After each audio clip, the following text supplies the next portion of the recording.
Hey, you. Yeah, you. In case you hadn't heard, your favorite Renegade Sports Media Group has its own Patreon. Go to patreon.com/Vendetta Sports Media to support our efforts to continuously bring you sports, gaming, and other media coverage as only we can. We've got 4 different membership tiers. For $3 a month, we'll give you a simple thank you on our Patreon site. For $6 a month, you get a thank you and you get to become a recruit in Jackson Law's Vendetta University Gaming Series. For $10 a month, you get everything from the previous tiers, a special thank you at the end of our videos, free access to our upcoming Discord chat, and a free koozie after 4 months. And then the big dog, $50 a month, gets you everything from the previous tiers, as well as opportunities for Fantasy League invites, stream gaming, possible invites to mock NFL and NBA draft sessions, a once-a-month Google Hangout, and after 4 months, a free t-shirt. Yeah! Go to patreon.com/Vendetta Sports Media and help us to improve our pledge to bring you the best sports, gaming, and other media coverage.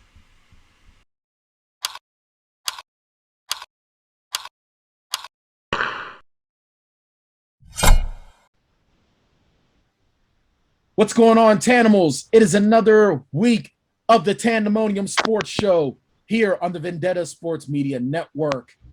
With you as always, of course, me, your host, Brian Tan.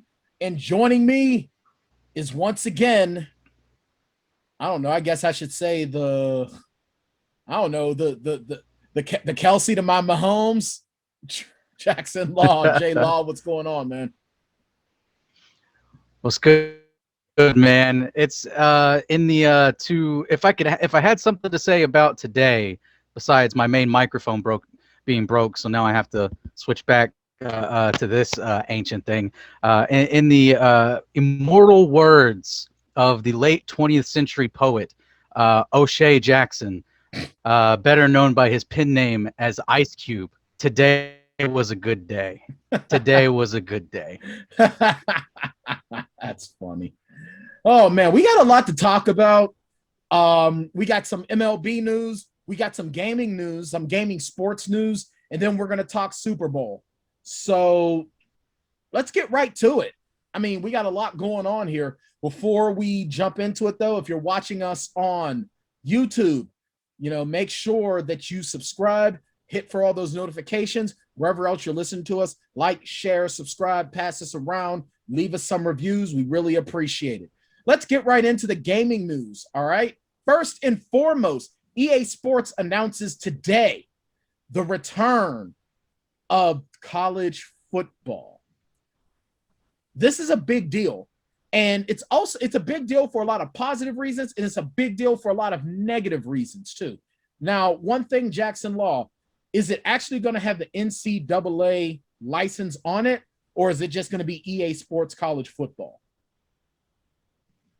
Okay, so for the name itself, they're no longer calling it NCAA football and then whatever year. It is going to be called, for the foreseeable future, EA Sports College Football. And I'm not sure what the reasoning is behind that. They kind of gave a kind of BS quote, but I think it's more like patting themselves on the back. That's like, hey, look what we did. This is our property. I would have rather have them seen them use like their ESPN licensing, because a lot of people don't know this. They still own exclusive licensing with ESPN, meaning that Madden, and I'm sure we'll touch more on Madden here in a minute involving this. But Madden, if they wanted to, they could use the ESPN licensing, like for Monday Night Football and stuff. They could 100% use that, but they don't. Why? Because they're lazy. And again, we're going to get into that later. Well, it's because also the hate on 2K. It's also hate on 2K as well, but we'll get back into that.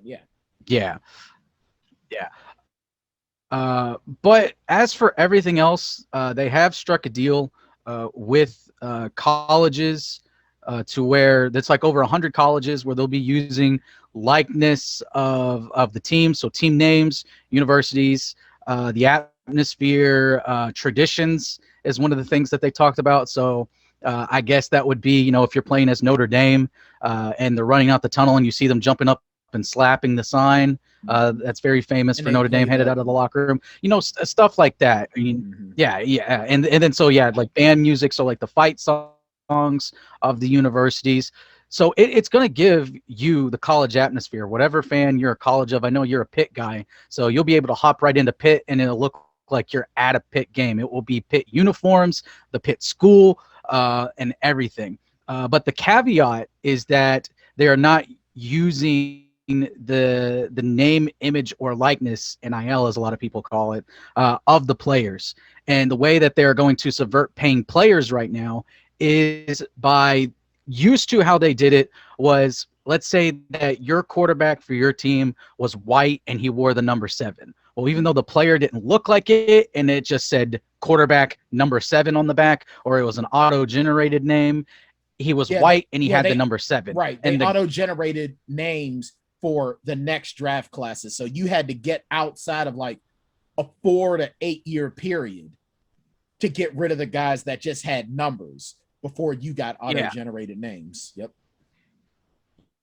So you're saying they're going to do what? But now? what it is going to be now, so now instead, the way they're making it sound like is that they're not even going to use like proper rosters and everything. Like they're going to try to stay away as far as possible. So I would imagine where it's like, let's say the Pitt quarterback, let's say he's white in number 10. Well, maybe he's like a different shade of white and he's number 9, or maybe he's a black quarterback and he wears the number 11. It's going to be something different to that extent. Now, as long as they do, and I'm sure they'll probably do this because it's already in Madden, but where you can download custom rosters, there is going to be nerds out there that make the custom rosters for that year. So as soon as it drops, which is going to be about maybe 2 to 3 years from now is what they said. It's not this fall or next fall.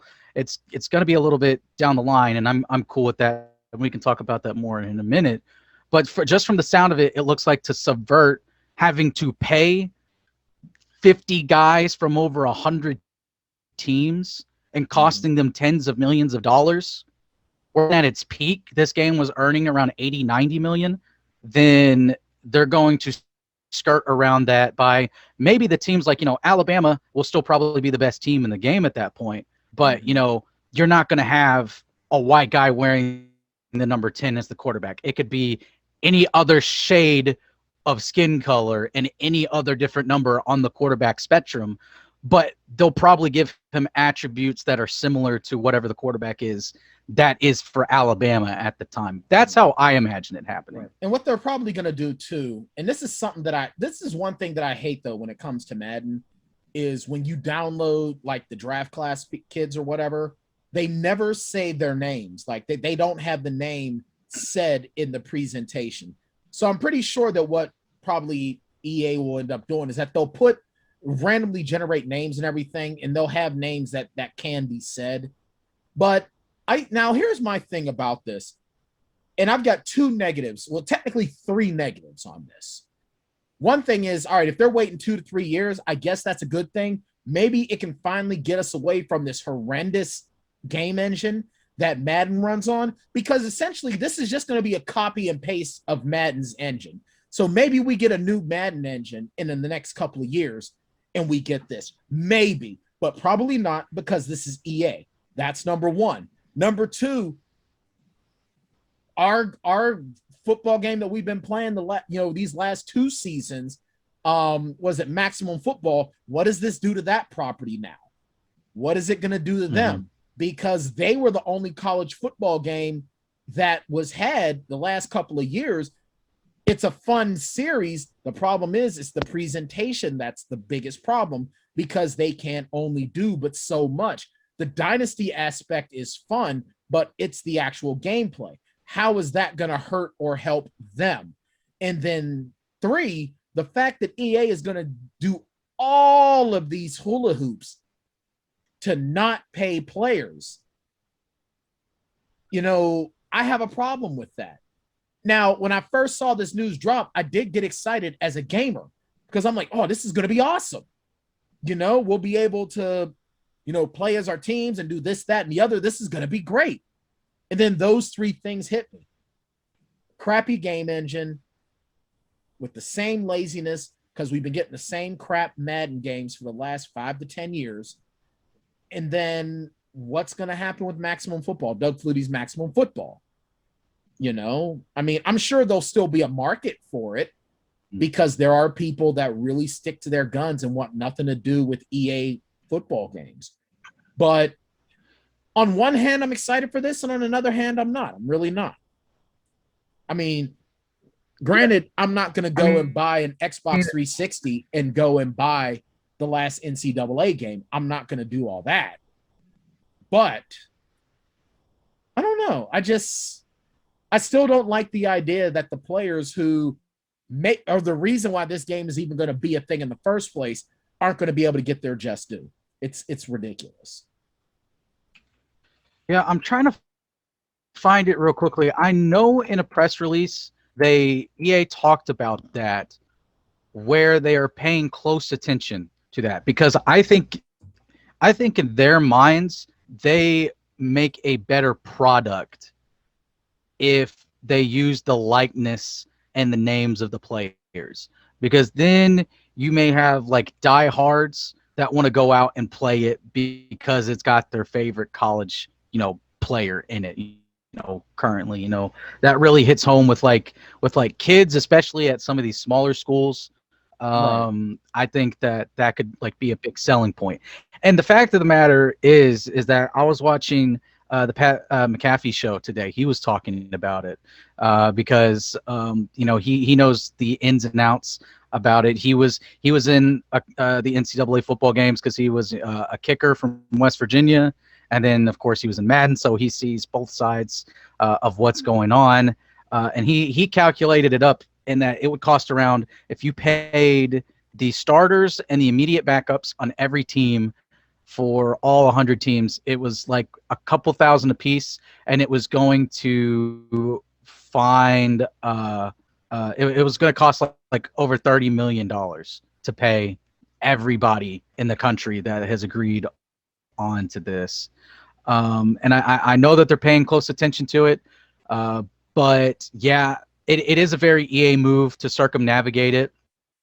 And so there's that. And as for Maximum Football, yeah, I was talking to Trey about this in the Slack. We were talking a little bit about it, and this may be the beginning of the end for Maximum Football, because their whole business model was being the college football, basically filling in the hole that all of us now, as we're older, have been missing for going on 10 years now. Because 2013 was the last time. It's 2021, and 2013 was the last time we got a college football game. And it's a lot of fun. The dynasty mode right now is kind of bare considering, but it's, you get to build your team and you get to customize your team. But the fact of, if they use the ESPN licensing, which I really hope that they do, I hope they bring stuff like in 2009, in college football 09, there was ESPN News was there, and it had like news articles for you to read of not just that was written about your team, but from like writers from across the country for other teams, for other conferences, that you could read and understand what was going on. So I really hope they bring back the ESPN licensing for that. And it's going to be hard for them to compete, because automatically EA has the advantage from a presentation perspective, and I'm sure they're going to bring in the college game day guys. Kirk Herbstreit and the whole lot of them are going to be brought into this, into the fold, just like they were back 10 years ago. Right. And the fact that if you want to have actual teams in the game, you as the player have to go and create those teams. Whereas EA, the jerseys are there, the names are there, the stadiums are there, the atmosphere. And in a next gen console, I've crapped on Madden because I think it's still a very terrible game right now, but it looks pretty, and the presentation has gotten better with the next gen consoles. And I think that with a dedicated team within EA that is solely focused on creating NCAA football, I think it will be great. And I think it's going to be great for us, because I think Madden could potentially get better, because you're going to have basically two competing teams that are trying to outduke each other to sell more copies of two separate football games to try to get bonuses, to try to, bragging rights, time off maybe, who knows.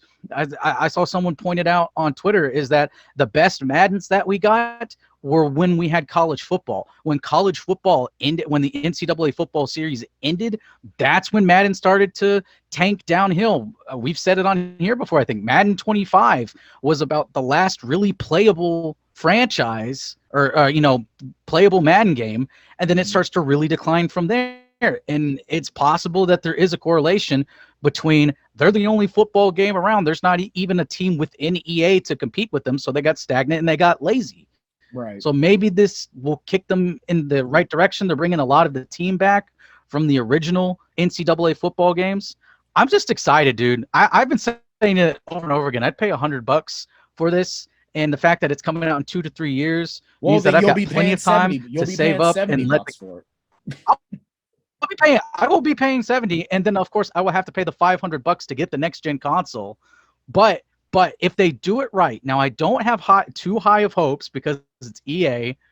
But if they bring back a lot of the guys that they think, or the guys, they're the develop. And when I say guys, I just mean blanketly the developers that worked on NCAA football in the past.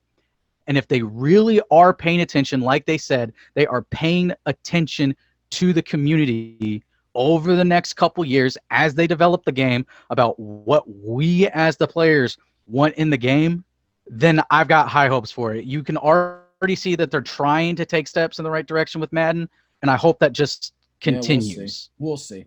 The last thing I'm going to say about that before we move on to our next story is I hope that it will at least maybe push Maximum Football to make some little changes so maybe it can help keep them relevant. But we'll see. Only time will tell. They still have another 2 years to get another product out there. There is another announcement as far as sports-related gaming goes over a couple of days, and this got me very excited. MLB The Show 21 is coming to Xbox. Thank you, God, because I was not looking forward to spending money on RBI Baseball 2021. I was going to do it because now they're saying they have a full-on franchise mode and blah, blah, blah. But I'm sorry, RBI Baseball is just, they're trying, and RBI Baseball was from my childhood, so I dig it. But you can't beat The Show. You just can't. And that was one thing. That was one thing for me that PlayStation had over Xbox was The Show. And, I was thinking to myself, I'm at least going to maybe get a PS4 when they drop more in price so I can at least play The Show. But now I don't have to because it's coming to Xbox. I am pumped. It's never been on Xbox before. For the last, I want to say almost 10 years, The Show has been a PlayStation exclusive IP. But now, and it's going to have full cross-platform progression, cross-saves, multiplayer for both Xbox and PlayStation, coming out April 20th on 4/20 of all days, on 4/20. Nice. And now here's the thing, and I'm looking at my notes, and the one thing that I will disagree on, and if he were right here in front of me, I'd really throw a rock at him. Don't ever say the MLB 2K series was a poor baseball series. MLB 2K was a decent series, Christian. Benny the Jet. The hell is you talking about? It was not Madden 2.0. Now, see, now he's trying to defend himself in the chat, saying that MLB 2K was Madden 2.0. No, it was not. It was not. You weren't even barely alive back then, okay? You were barely an itch in Daddy Rodriguez's pants. Get over yourself, Junior. What was the name of the baseball series? I think it was made by the same company that was making NFL Blitz. I can't remember. It was like an old PS2 game, and it had Slugfest. Who was it? I want to say like on the cover. Was it Slugfest? Because I think Albert Pujols was on the cover. Albert Pujols was on the cover. Okay, yeah, I remember Albert Pujols one, and there was another one. I want to say someone from the Diamondbacks was on the cover. I don't think it was Kurt Schilling. No, it wasn't Kurt Schilling. MVP baseball. MVP Who was baseball that? was maybe I was thinking about MVP. I know Maybe MVP that's baseball was maybe that's what I'm thinking of. MVP baseball had Randy Johnson on the cover at one point. But Okay, maybe that's what I'm thinking of. But I think the show coming to Xbox is going to be huge. I'm very excited about this. The only thing that I really hope, now I haven't played in the last few years. Did they ever have any sort of a story mode in the Road to the Show, or is it still just you make a dude and you start in the minors?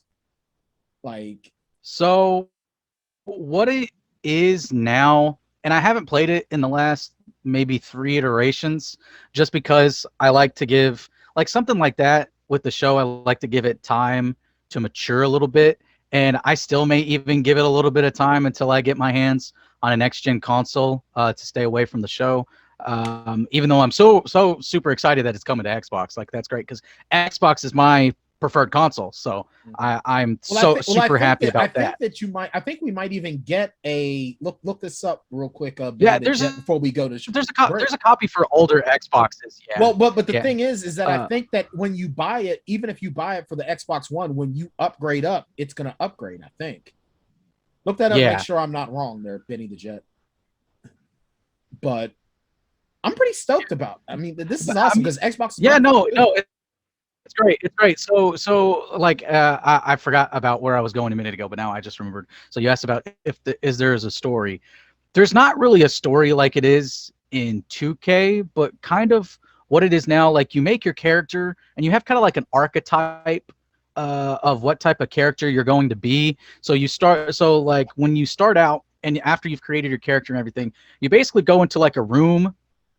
And like your room is customized, like depending on where you're from. So if you're like from the Dominican or Puerto Rico, then they put a Dominican or Puerto Rican flag in your room, and then you choose kind of like personality traits that you want to be governed by and how you want to be, that unlocks special skills and stuff and like bonuses, and it puts like different things on like a shelf for you, and then you can choose your archetype, and it compares you to other players. So like, you can choose an archetype that's closer to like a Ken Griffey Jr. or a pitcher that's close to maybe like or some someone like a Clayton Kershaw maybe. It's whatever, and then you do that, and then you go basically how it's been, where it's just kind of standard, where you go to the you go basically play a couple games and some practices, yeah, and then you go to the draft and everything, but you're constantly talking to your agent, and there's someone that's kind of like commenting. It almost kind of reminds me of like those documentaries of like on the Serengeti or something like that, and you have the British man commentating on things that's happening in the wild. That's kind of what it's like. And then like you can be like nice to people, or you can be like a huge jerk to some of the players around the league. So like if you get to the majors, like if you, for whatever reason, if you just hate like Manny Machado, you can like text up Manny Machado and say, "Screw you, dude," and you can become rivals and stuff like that. So it's kind of like a make up your own story as you go along. Do you want to be the bad boy in baseball? Do you want to and and then of course, like I can't remember too much, but that's about the gist of it. No like real story, but if you make your own story lines, I'm cool with that, because like I said, sometimes yeah, it's nothing like, and I've talked about it before, but like in 2K14 I think it was, where I played, since I wanted it to be me in the game, I played as a white character, and I had a black twin sister and 2 black parents in the storyline. Frequency vibrations. All right, we're going to take our first break. We're going to take our worst twins of all time. Oh, man. So we're going to take our first break, and we're going to continue with the MLB talk here on the Tanndemonium Sports Show and Vendetta Sports Media Network. We'll be right back. The following broadcast is brought to you in association by XP Coffee Company. XP Coffee Company is the fresh brewed coffee made for gamers by gamers. Get amazing flavors like Choco Loco in 8, 12, or 16-ounce bags. Or level up and get Illusion, Isolation, Nightmare, or the Majestic Throne blends in light, medium, or dark roast in whole bean, coarse French press, drip, or fine espresso in 12-ounce, 16-ounce, or 2-pound bags. Wow! Shipping worldwide. If you're in the U.S., go to usa.xpcoffee.co. If you're in Europe or in the U.K., go to www.xpcoffee.co. XP Coffee Company. For gamers, by gamers. All right, we're back on the Tanndemonium Sports Show on Vendetta Sports Media Network. Oh, man. Brian Tann, and with me, as always, is Frequency Vibrations. The super pale. Let's stick with the baseball talk for a few more minutes before we go to the NFL. It's a sad day in Boston in Bean Time, where the kids are in their cars and that. Well, they don't say in that. I always mix my Boston up with my Pittsburghese because Boston to me just sort of feels, I don't know. I lived in New England for so long, and it's just like a reoccurring nightmare. But 14-year vet Dustin Pedroia announces his retirement. I remember Jackson Law when Pedroia first came up through the system and made it to the major league roster. And, folk, there was some buzz about this guy. This guy could ball, man. And yeah, he's done now. One-time AL MVP, Rookie of the Year, 4-time All-Star, 2-time World Series champ, 4-time Golden Glove. I mean, come on, man. The guy's resume speaks for itself. But this is what I definitely want to bring up to you. And it feels like, especially in the game of baseball, does it seem like his career is cut a little bit short? Because you get some guys that can play baseball, 15, 16, 17 years. But Pedroia is done after only 14, and he didn't even play last year.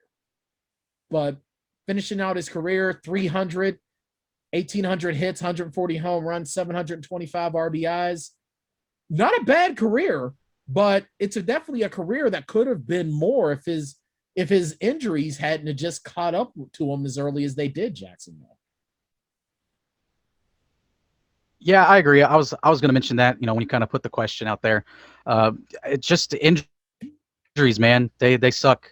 And the great thing about baseball is it's such a long season that even if you have a long-standing injury, you can always come back and make an impact at some point. And that's pretty much what he did.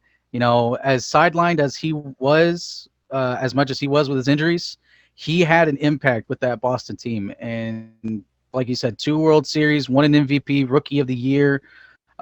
Pretty good stats across the board too.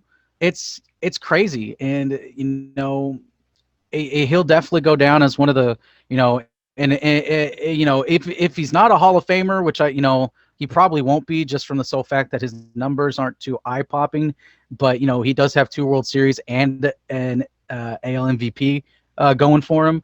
He'll be remembered by Red Sox fans for a long time. Everyone that grew up a Red Sox fan watching those 2 World Series, then they'll know who Dustin Pedroia was. I'll always remember just like Dustin Noma, Pedroia, and I'm not even a Red Sox fan.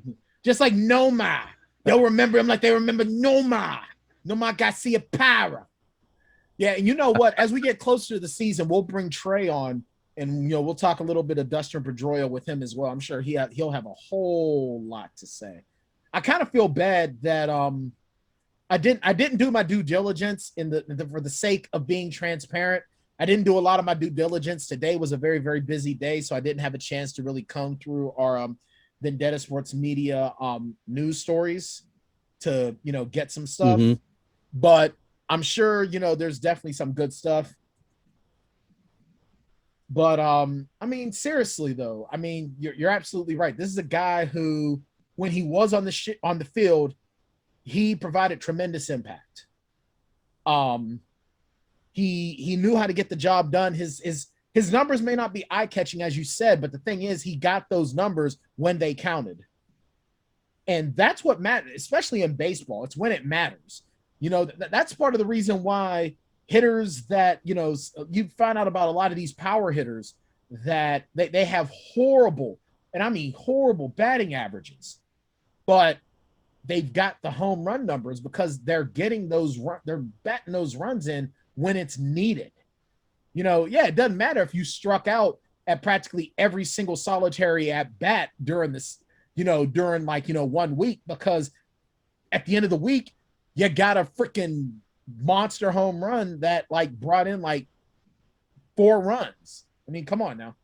And Adam Krieger wrote up an awesome article on Dustin Pedroia on Vendetta Sports Media. Yeah, I've got it up.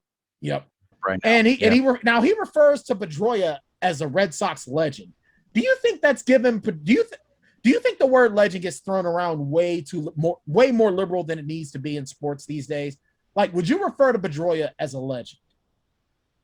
I'm you know what, and I'm glad he wrote this, because now this gives us something to talk about, to contend with. Because I wouldn't. A legend. I mean, I like Pedroia, and he's definitely going to be remembered. And I guess it just kind of depends on how he ages and how his career ages in the minds of Bostonians. Maybe if the Red Sox go on a terrible streak over the next 5-6 years, and they need something to lift up their spirits, and they look back on days past and they see the name Dustin Pedroia pop up, and they'll just be like, "Oh my God, I miss that man so much." Remember when we had that guy? I'll tell you the truth, though, man. And honestly, I would definitely say, you guys head over to the Vendetta Sports Media website, vendettasportsmedia.com. Go to the MLB section, because we've got some amazing articles going on up there right now as well. Some great articles that even came out just yesterday and on today. You got one article about the Seattle Mariners Mount Rushmore, one of the saddest Major League Baseball. I don't see how they're more sad than my Pittsburgh Pirates, but that is kind of a sad ass franchise when you think about, they had one of the greatest players of all time on that team, and they couldn't do jack with them. I digress, though. But no, I would not refer to Dustin Pedroia as a legend. I really wouldn't. Is he a great player? Absolutely. Did he play hard every time he was on the field? Yes. But I wouldn't call him a legend. Here's the thing. Maybe he's not a baseball legend, but what about Red Sox, specifically to the organization? I mean, the thing is, though, does that change it a little bit? I mean, yes and no, but the thing is, do I see folks remembering Dustin Pedroia in 10, 15 years? Kind of, but not really. Not the way they remember Curt Schilling. Not the way they're going to remember Pedro Martinez. Not the way that they're going to remember Manny or Big Papi. There's no way they're going to remember him in that same vein. They'll probably he'll probably be secondary. Before Manny, Pedro, Papi, Nomar. Well, I don't even think. I mean, I think they'll say his name before they say Nomar. I think they'll probably say his name before they get to Bill Buckner. I mean, to be honest though, I seriously think that between Sam Mayday Malone and maybe Sam Mayday Malone and maybe Mookie Betts might even be remembered before. You'll probably come up with them before Dustin Pedroia. To be honest, I mean, I don't know. I'm not a Red Sox fan. I haven't lived in the Boston area in a long time, thank God. So I haven't had to think about Boston. But honestly, I think the numbers are what's gonna keep him from being remembered. Where Pedro, Manny, Papi, and Schilling are all going to be remembered for something extremely specific as well as numbers. Unless you want to say you want to use his name as a cautionary tale, because play hard, but be careful, because you're going to end up with these injury problems and you're not going to be able to play like Dustin Pedroia. But either way, let's stick with the positive. Let's stick with some news before we dump all over Benny the Jets team, because you want to talk about a dumpster fire. Oh my God. I swear the Met, you know what? I'm going to say this, and I try to keep politics out of this show. I really, really do. But It seems like the Mets are a bigger dumpster fire than the last half of the Pittsburgh Steelers season, the Pittsburgh Pirates as an organization, and the Donald Trump White House rolled into one freaking bow. Rolled up with one freaking bow and a crap package. Well, before we go there, the Colorado Rockies are going to be sending 5-time All-Star Nolan Arenado to the Cards. Now, the Cards are your team, Jackson Law. How do you feel about this? Well, I think I speak for casual Cardinals fans everywhere out there when I say it's not too terrible of a pickup. Yeah, it's not too bad. All right, yeah. That's pretty cool. No, but for real. No, it's a big name player that's coming into the team at a position that third base that's pretty important, and you need a big slugger there. Usually, big sluggers at third base. He'll have big shoes to fill. Haven't really had a solid third baseman since the Scott Rowland days. At least that I can remember. Like I said, I'm a pretty casual Cardinals fan, and the only reason why I know Scott Rowland is because I was very much into the Cardinals growing up. But yeah, no, it's great, and the reason why it's great is because the Cardinals pretty much got him for nothing. Not only that, but they're pretty much getting paid to take him away. The Rockies are taking the bulk of that contract to start out with, and including covering $51 million, which is crazy. And he's under contract for till 2027. So 6 seasons of this guy under contract with a portion of it, at least early on in the cap hit, getting paid, which there is no real salary cap, but yeah, you know what I mean. Salary? As soon as you said that, I was about to say, what freaking salary cap? Come on, dude. Sorry, anyway, well, I mean, still, you can't spend more money than you make, so there's somewhat of a salary cap. It just so happens to be that it, I don't know how much the Cardinals organization makes in a year, but and they gave just some prospects over, some guys that have been in the minors for a couple of years. That may not amount to anything. You never know. That's the whole point of the farming system and prospects. And just I kind of agree with everyone else where it looks like the Rockies organization is just kind of throwing in the towel, and they were getting straight up asked that in press conferences announcing the trade, and they're just like, no, we're not throwing in the towel. And then they're like, well, yeah, maybe we are kind of throwing in the towel. Well, here's another question. This was asked by Milo Coulter on Vendetta Sports Media a couple of days ago, asking how will Nolan Arenado fare without that quote unquote the Coors effect. Now, for those that don't know, the Coors effect is essentially the same thing. It works in sort of the same way as the Mile High effect, because they're so the elevation and whatnot of the city of Denver is so high and different that it's easier to crack home runs out of Coors Field. Sort of like, Ron Clark couldn't play in Denver when the Steelers would go there because of his sickle cell anemia. So, it's harder to breathe there. It's harder for blood to circulate through the body because, it's much higher elevation. Do you think that Arenado is going to have a difficult time playing in St. Louis without that Coors effect helping his bat along? I mean, it's possible. Coors Field is a hitter's field, so I'm sure there may be a dip. And last season wasn't his best season by any means, but you don't need him necessarily to be, like a top 5 player in the league. You just need him to, in key situations, to do his thing. Yeah, you just need him to be serviceable. And that's, as a casual Cardinals fan, serviceable is all I could ask for. But he's one of the better guys at his position, and the NL Central is fairly wide open, with looking like the Cubs are on a horrible downward trend, and then of course the Brewers are always the other organization that are talked about in the NL Central. They're kind of on a down spiral. And then you got the Pirates moving on. Yeah. Oh man. But yeah, Benny the Jets chiming in.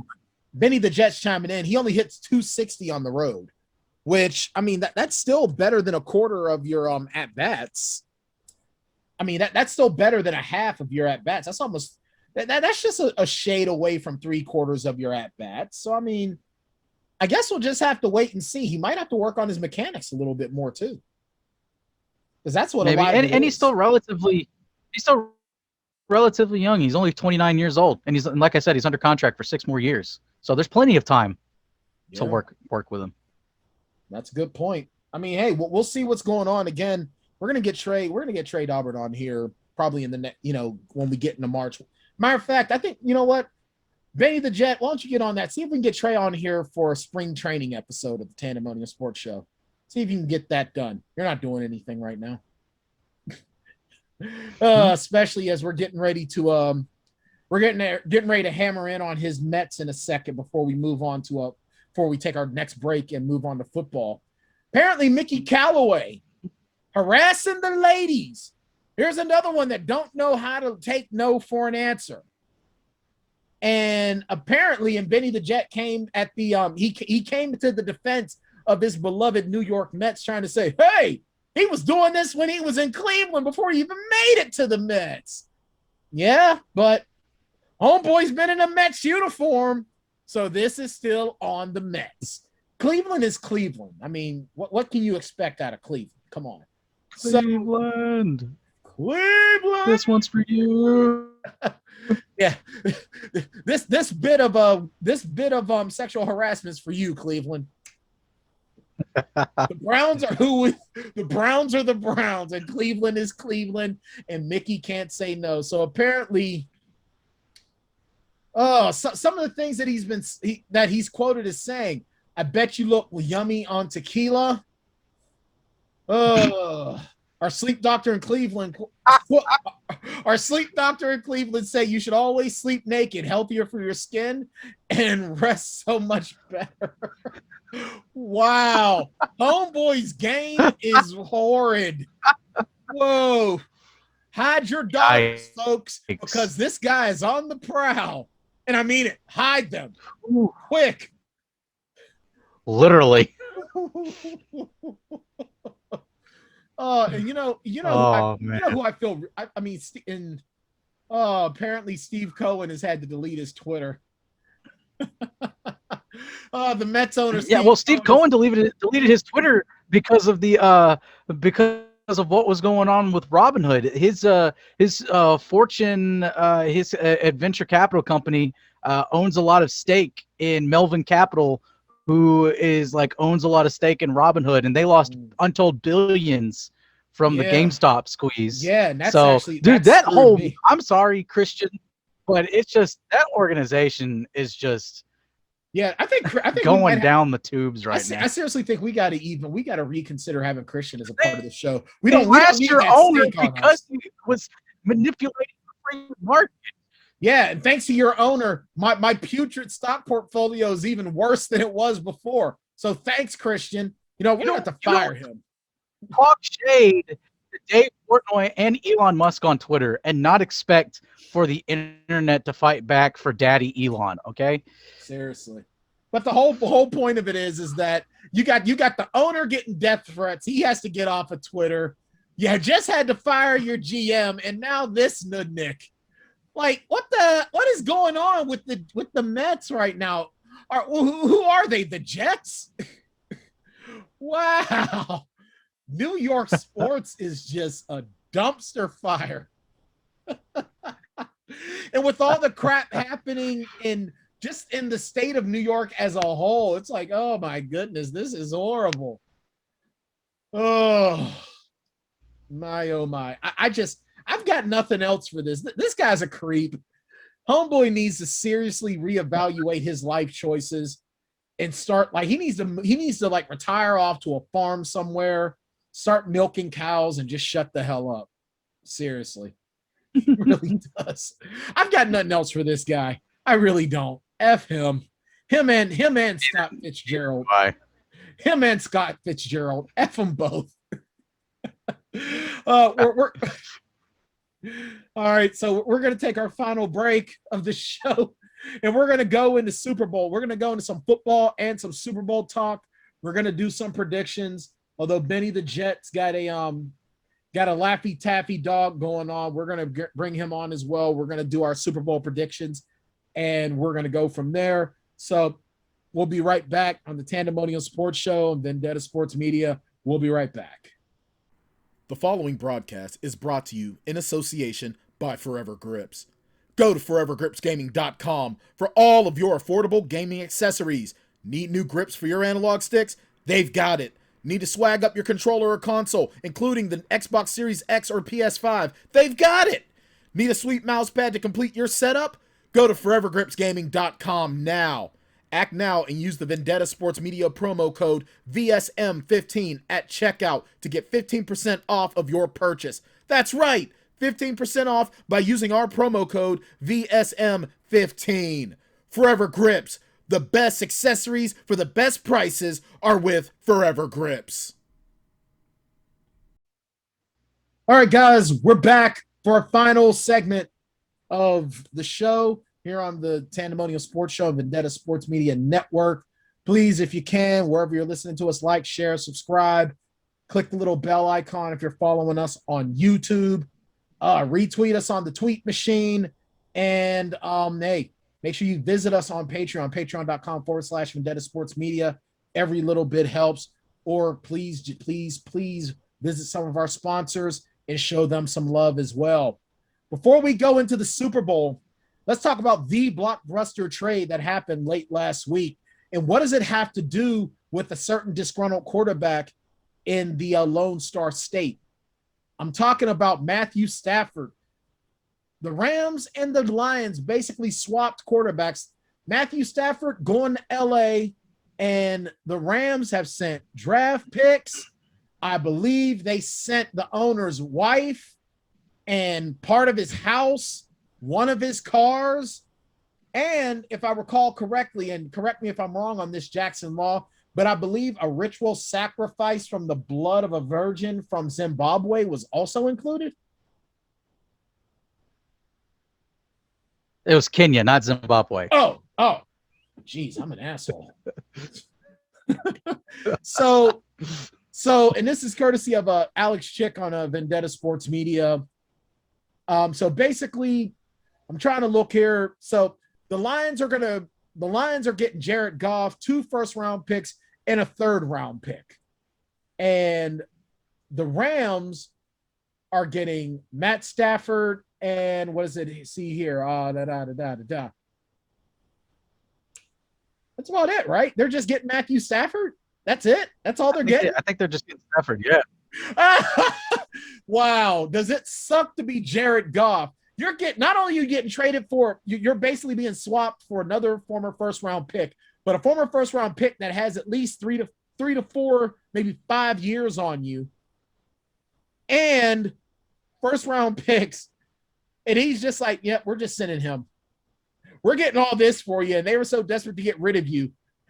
It's just like, yeah, we'll just take this guy. We're not even going to negotiate. We're just going to take this guy. Oh, man. So, for one, what do you think this does, A, for Stafford's career, and B, what does it do to the NFC West as a whole?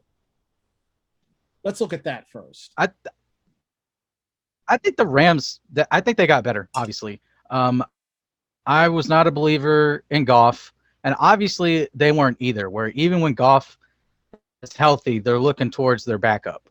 And there's reports of that the players were more inclined to have faith in the backup quarterback than their starting quarterback that's already been to a Super Bowl. And you have problems when that's the case. And obviously the Rams are not afraid to be without first-round picks because they've been without a first-round pick for a couple years now already and are going to be without first-round picks for a while now again. But they have had winning season after winning season, getting to the playoffs, even winning playoff games and getting to a Super Bowl not that long ago. And as for Stafford, I think it gives him the best opportunity to win a Super Bowl. Now, am I saying that the Rams are going to win a Super Bowl? No, I'm not saying that right now. but he's going to have the best defense that he's ever had. He's going to have a couple weapons. He's going to have a run game, and he's going to have a head coach that can actually coach. Okay. And for the division, it just makes a tough division even tougher because we don't know how Kyler Murray and Cliff Kingsbury and how the Cardinals are going to be if they take a step forward, trending up like they did kind of this past year until they stalled a little bit. And then, of course, we don't know what's going to happen with the 49ers. Are they going to keep Jimmy G? Are they going to try to make a push for Aaron Rodgers? Because Aaron Rodgers seems like he's unhappy, and Rodgers is from Cali. So maybe maybe they bring him into the Bay Area. And then, of course, Seattle's Seattle. They're going to be there as long as they have Russell Wilson. They're going to be in competition. So it's going to be an extremely tough division. And I'm sure Stafford's happy because he's a Cali dude, and he gets to reunite with his boy Kershaw in LA. The two of them have been lifelong friends, played on the same baseball teams together as kids, and both ended up making it pro. And now they're both gonna be chilling in LA together. Now, on the flip, what do you think this does for the Lions? Do they get better because now they've got draft picks? Do you think maybe Jared Goff sees a mini resurgence, or is this just it's the Lions? I think it's just the Lions. I think the two picks are obviously nice, and you weren't going anywhere with Stafford. So this is one of the few trades where it kind of works out for both teams, because for the Lions, they weren't going anywhere because that roster as a whole needed help, and you weren't going to be able to you weren't going to contend anyway with what you had. So you might as well go ahead and dump them off and get another quarterback that if he starts playing good, then fantastic. Then you've got a quarterback. And if not, it's no big deal because you're going to suck. So you could probably pick up a quarterback in the early first round if you ever get a high enough draft pick, and you can use those other two first round picks in the future. They're going to be late first rounders, but late first round picks can still be solid contributors. Pretty much all of the first round picks, if you hit correctly, can be immediate impact players on your team. And even into the second round, you can find immediate impact players for your team. But for the Lions, I think the Lions are just going to be the Lions. And I totally forgot that Dan Campbell at one point was the interim head coach for the Miami Dolphins. Like, holy cow, I remember that. Because that dude just brought like so much energy. I think he was the coach before Adam Gase got there, I want to say. So it wasn't too long ago in which the Adam Gase years, I still have PTSD from that. Probably not as bad as what Jets fans have, but yeah, I don't know. It's going to be tough to see. It's tough to say right now. But the Lions are the Lions, and it's the real loser of this is Goff, because he goes from being on a decent team in sunny Los Angeles to now he's going on a terrible team, and he's about as far north as you could go, another step further, and he's across the border.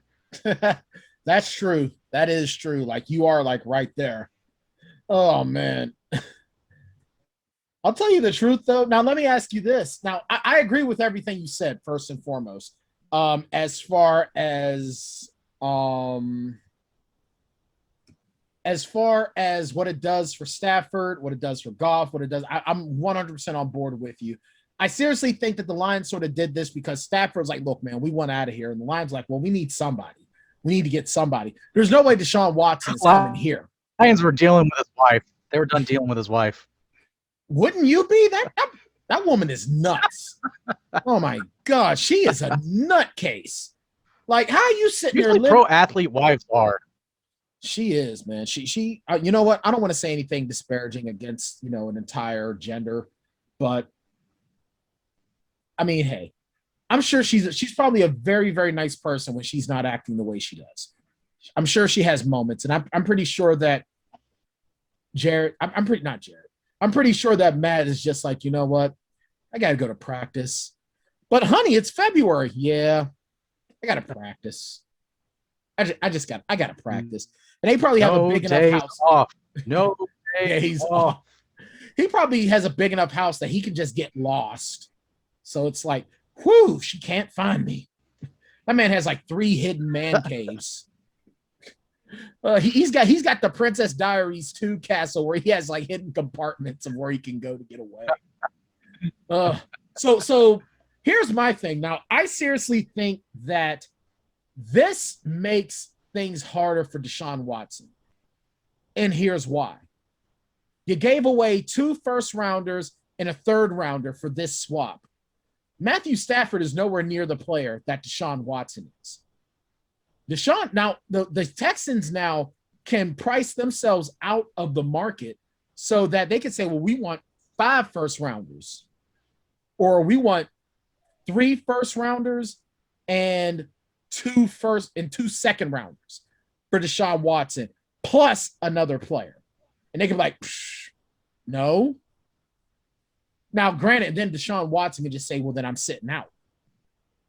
And that wouldn't work for anybody because now you're not getting anything. So do you think that the Texans take this and use it and like price themselves up to try to do a power move to keep Deshaun Watson? Or do you think they take this and they're like, all right, well, we'll go with this depending on what player we can get? I mean, the Texans being the Texans, they may price themselves out. They may set it too high to the point where teams like, like Miami or the Jets will be like, okay, that's too much.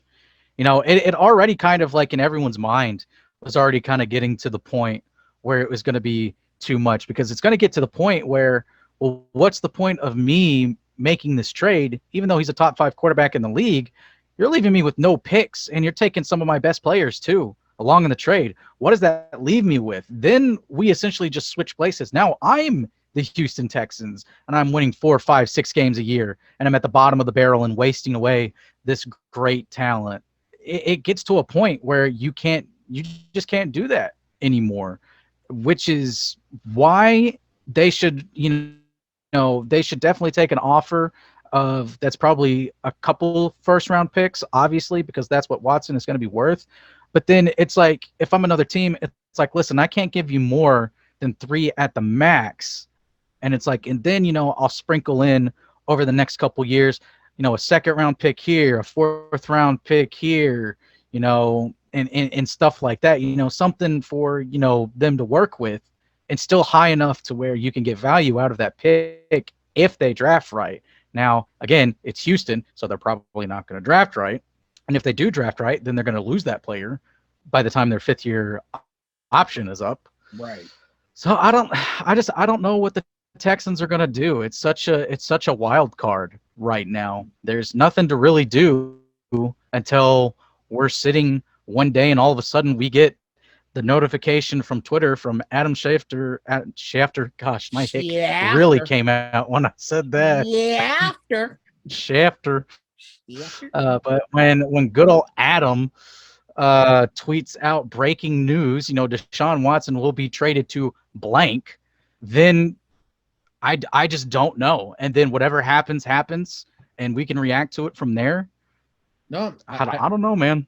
I'm on board with you on that. Honestly, I agree with you. I do think Texans being the Texans, I think they start to price themselves out. And then when they realize they're pricing themselves out, they come back to the table and they are kind of dealing from a different spot. Like right now, the Texans hold all the power until they price themselves out. And then they come back with no power at all. So here's what I think that they do, because I'm very, very confident enough in saying that there's no way Deshaun Watson goes back. There's no way he suits up for the Texans in the 2021-2022 season. No way in hell. So this is what I think they do. I think that they ask for this year's 1st round pick, next year's 2nd round pick, the year after that's 1st round pick, and then maybe the 2nd round pick after that. So you go 2 and 2. That's what I would do. if your Dolphins came to me now, unless they have if they have 2 first-round picks like your Dolphins do, correct? They have 2 first-round picks this year. Yeah, they got it. Which, yeah, one of them is actually used to be owned by the Houston Texans. That's why we got the number 3 pick, is because that was Houston's pick, but now it's Miami's pick. Well, see, and this is what I would do with that. I would say, send me Tua Tagovailoa, give me back my first-round pick, give me your second round, maybe give me your second-round pick, and then give me your first-round pick next year, and we'll call it even. If I'm the Texans, that's what I do with Miami, because Deshaun Watson, I believe he did go on record. The reports are that he would like to go to either Miami or New York. Was that accurate? Yeah, it's basically the Jets and Miami, and it keeps flip-flopping back and forth on who his most preferred destination is. And I think it's just the old tactic of negotiating through the media and testing out the waters through the media, where one party is leaking information, or it's the Texans, it's like they're in tough negotiations with Miami. It's like, hey, leak this out there that we're in negotiations with the with the Jets. Watson really wants to go to the Jets, even though Watson may have just said, he may have given them a list of like 2 or 3 teams, and it's like, hey, your division rival is pushing hard, and that's where Deshaun really wants to go. Give us an extra draft pick. Right. But honestly, that's what I asked for if I'm the Texans. And if I'm the Dolphins, that's not too big of an ask, in my opinion. I don't think it is. But we'll see. All right. Let's go to Super Bowl talk. Oh, man.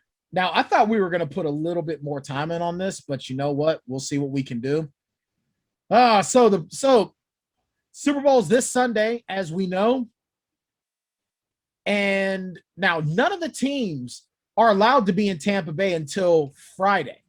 That means that even the Bucs aren't allowed to be in the area until Friday. So it's like, you better take your asses to Orlando. Or better yet, you better go to what's the name of the you better go to Bradenton, hang out with the Pirates. Don't come into here just yet. So nobody can be in Tampa Bay until Friday. Now you got Tom Brady, who's 6-3 all time in the Super Bowl. The man is going to be coming to his 10th friggin' Super Bowl. That's just unreal.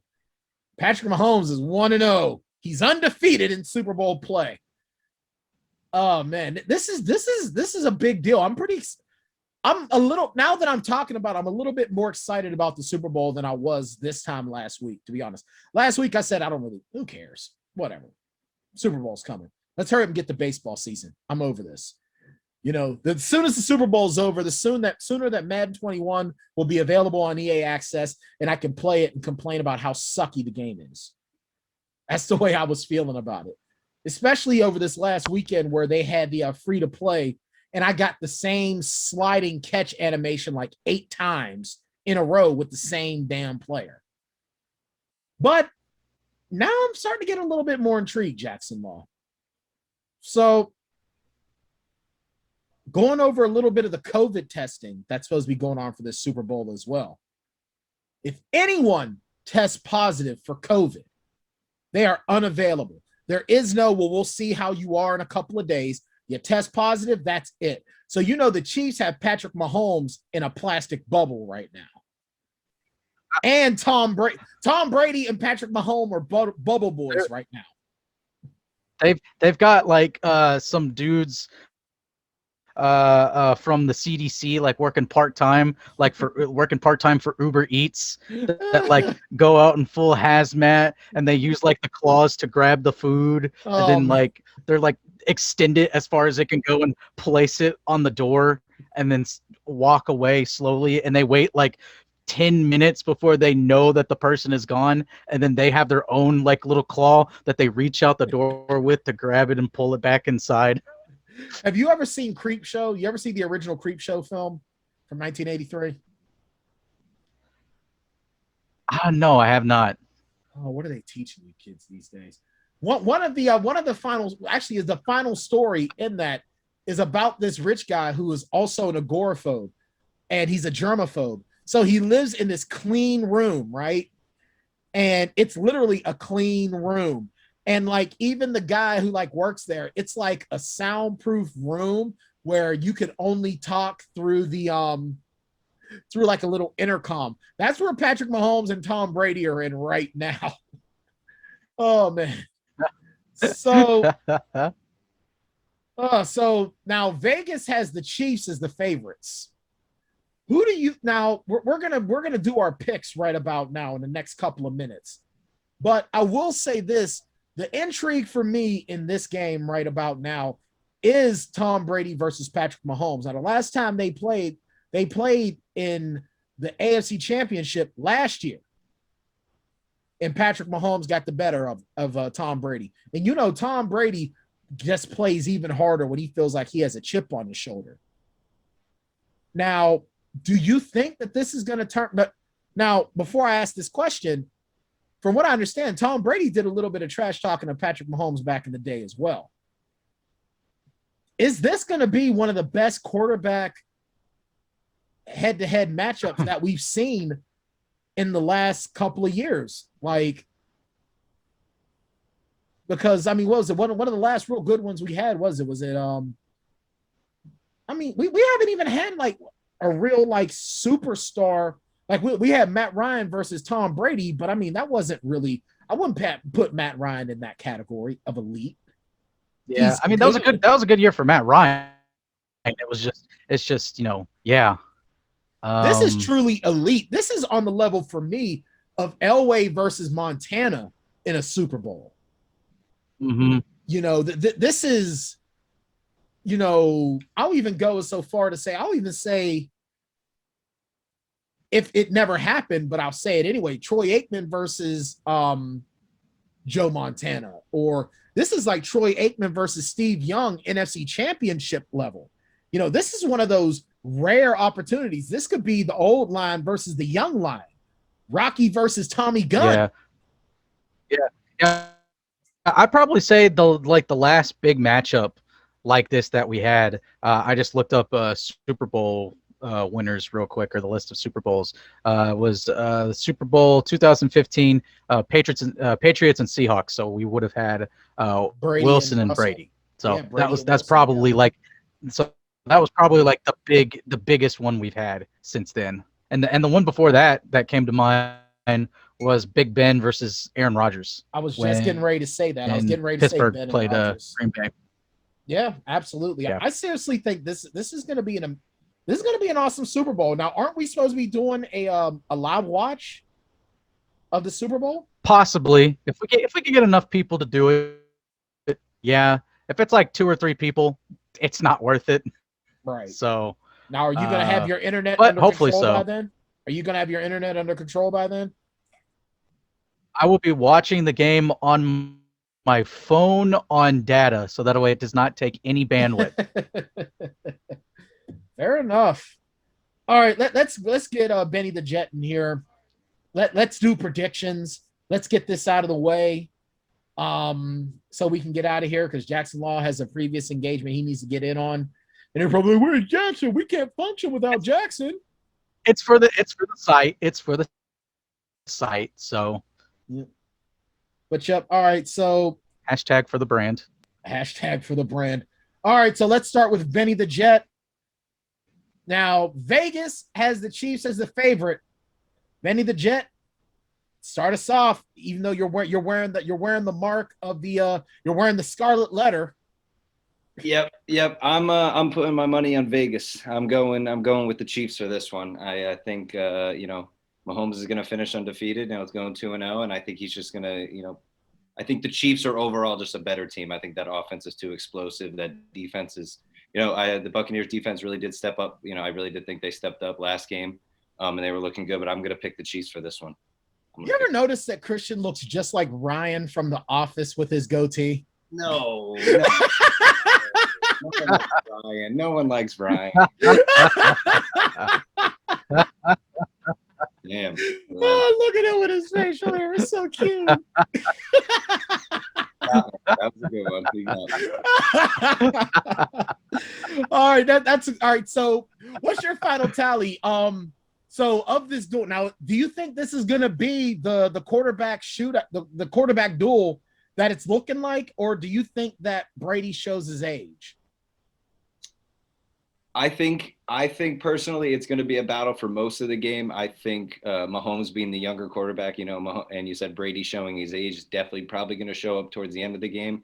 I'm expecting a close game around halftime, and then I think the Chiefs are just going to surpass them. I think, that kind of trio of Hill, Mahomes, and Kelsey is just – and the run game looks decent too. So I think, I don't think they're going to be stopped. All right, so give me a final score. Final score. I'm going to go like 28-24. Okay. All right. So it's a close one. Okay. It's close. All right. J Law. Go ahead, Ginger Yeah. Snap. Yeah. Sorry, there's a delay. My internet, it's Garbos. So sorry, people, if it just seems like I'm staring blankly at the screen and nothing's happening. But I got to go with the Chiefs here too. I mean, I've bet, well, I haven't bet, but like actual money, but just like in all my predictions, I've always counted Brady out in here. So he's proved me wrong, as he's proved countless other analysts across the country wrong. But I just think that the Chiefs, they're too much to handle. Although I would give the edge in defense to the Buccaneers. They've got, some real ballers on that side of the field. But I think Mahomes and that offense is just going to be too much. And because of that, I've got the Chiefs coming out, and I think it's going to be somewhere in the ballpark of probably 35-30. I think it's a high score. Yeah. You know what? I hate sort of feeling like I'm going on the bandwagon, but I have to agree. I seriously think that the Chiefs just have too much firepower. I think that Eric Bieniemy and Andy Reid just have a really good game plan set. I think the Chiefs defense does just enough to sort of hold Brady off. I think a lot of it's I'm sorry, go ahead. I didn't mean to interrupt you. I was just gonna throw this in there, is that the Chiefs, while not the better defense, it's not a pushover defense either, because they stopped the Bills. They held the Bills in check, and the Bills were legit. The Bills are a Hail Mary away from winning 10 in a row going into the playoffs. You're not wrong. So, you're absolutely, sorry, but continue. You're absolutely not wrong. But I seriously think that, number one, I think a lot of it comes down to who scores first. I think that has a lot to do with it, as far as who gets the points on the board first. And not just via field goal. I'd say whoever gets the first touchdown has a very, very good chance of running away with this. And that is also going to come down to who gets the ball first, because both these teams have enough firepower to get on the board in their first possession. So that's the way I see it.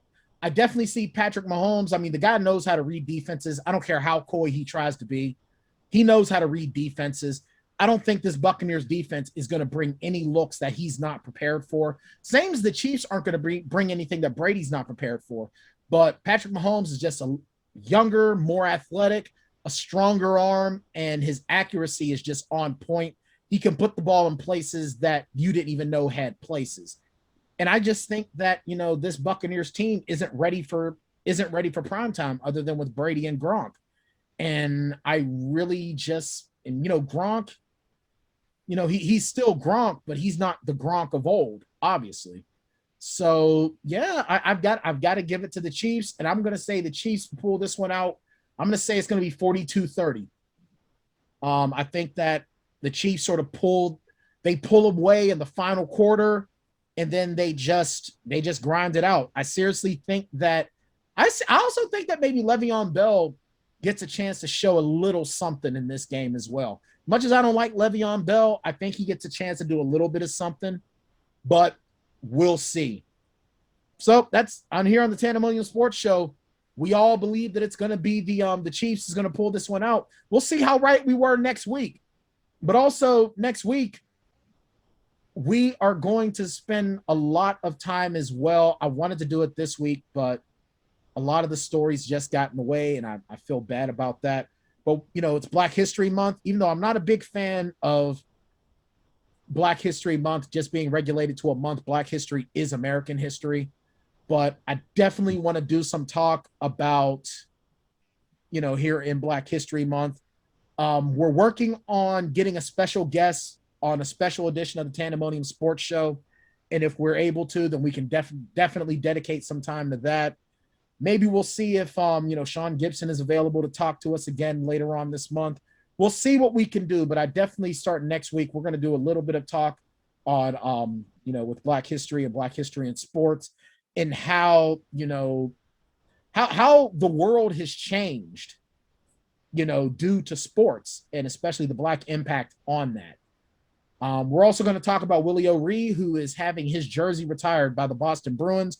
We're going to talk about that as well. We're going to try to get a little bit more NHL talk coming in the next couple of weeks. We got a lot we're planning on doing, guys, but there's only been so much we can cram into an hour. So we're going to do our best. With that being said, thanks so much for joining us every week. For those of you that check us out and watch us all the time, like, share, subscribe, especially if you're on the YouTube, make sure you subscribe to the Vendetta Sports Media YouTube channel. Sorry. Subscribe, click the bell, and ask for notifications, because we're always releasing stuff. Go to vendettasportsmedia.com. We're having multiple, and I mean multiple, articles written on the daily, and all different shows we're going to have coming up. Jackson Law, what do you have coming up? I've got some NFL 2K5 stuff that's coming out soon. Sophie, shout out to Sophie, our lead editor. She got me back one of my episodes, so that'll be going up soon. I just haven't had a chance to sit down, get it uploaded, and get the article out for it. But obviously, like some head coach, trying to finish up Cyberpunk. That's kind of like the big thing I want to get out of the way. Which playthrough are you on? And for Vendetta University. Which playthrough are you on Cyberpunk? Because I finished the Street Kid. I started a Nomad one, but I've just been kind of... I did Nomad. You started with Nomad? I started Nomad, yeah. Oh, okay. Yeah, I finished the game. I'm sort of taking a break because I played the crap out of it. I'm probably going to go back to it in a little bit, though. The disc is still sitting in my Xbox. Yeah. So. Yeah. And then I'm working on... I'm going to have something that is coming up. I haven't told anybody about this yet, but summer streaming is definitely going to be a thing. And by summer, it's probably going to start in March, I would imagine. So look for, and it's not just going to be sports games. It's going to be other games that I want to play, and might as well stream them, put them up there. It's whatever, Nice. There's no time for just fun. It's got to be work and fun at the same time. No, man, I hear you.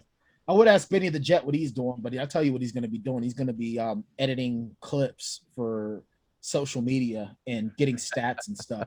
He's going to be stat boying it up and growing himself a little. He's going to keep growing out his little goatee, Ryan Howard style, until like Trey gets his own goatee, and then he's just going to shave fresh face again. That's the way it's going to operate. All right, guys. All right, I'm gonna quit busting balls now. We're gonna end it on this note. We're gonna see you guys next week, where we're gonna talk the Super Bowl. We're gonna give a lot of time to the Super Bowl. We're gonna talk some Willie O'Ree in the NHL, some more Major League Baseball talk. I'm sure there's gonna be more news as we're getting closer.